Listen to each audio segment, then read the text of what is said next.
I started in the industry when I was 18, 19 years old after I got out of the Navy. And then I went to work for 65 cents an hour in a jewelry store in Detroit, Michigan, and worked my way up in that company, ultimately to a buyer, and then a buyer to a vice president of merchandising. I came to Akron sometime in the late 70s. There was a family business that was Sterling, which was owned by the Shaw family. When he started about 1977, we were roughly, I think, 25, 30 stores. When he left the company in 1995, we were 1,000 stores.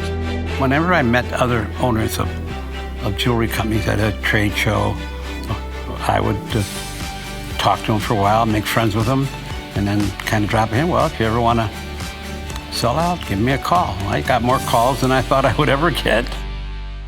Under his watch, we acquired Kay Jewelers, we acquired Osterman Jewelers, we acquired Westall Jewelers, we acquired Goodman Jewelers. So he was very much instrumental in the rapid growth of Sterling in the 80s and 90s, there's no question about it.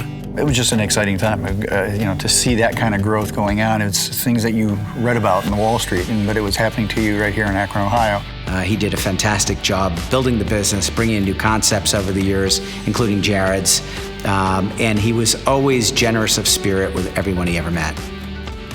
He was a visionary when it came to people.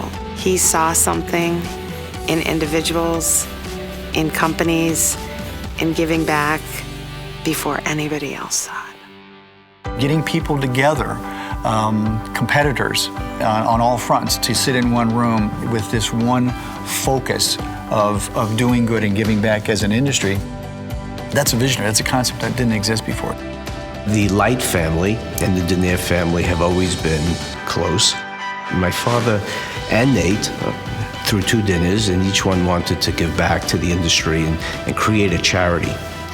So they got together and they said, why don't we do a party with purpose and combine our charities and get everyone involved in it from all our organizations and make it even bigger. I said to Clyde that I will merge with you as long as we end up doing something for children. And he liked that idea. My father doesn't take no for an answer, and neither did Nate.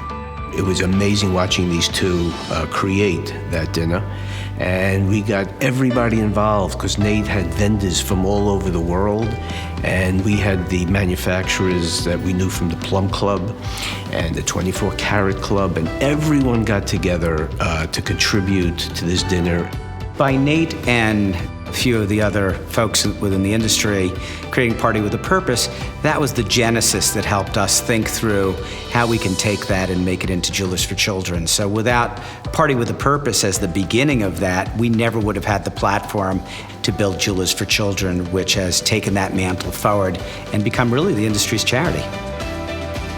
Nate's greatest achievement was being a leader in the industry and getting the whole industry together to do good.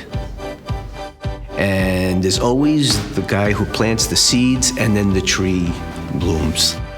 Nate created an amazing seed for the charities that we have today, raising multi-millions and millions per dinner.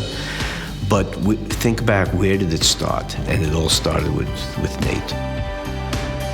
I think his greatest achievement is the culture that he really set forth here at Sterling Signet. Work hard, be passionate about it, be intense, but also have a heart, be compassionate, and bring that same intensity that you do to your business to what you're trying to do good. Nate would always give a welcome hand to anybody. And no matter who he met, he treated everybody the same. And his greatest legacy is the executive he built in his son. The legacy of treating people right and having respect and listening and being present, that is Mark Light, and he learned that from his father.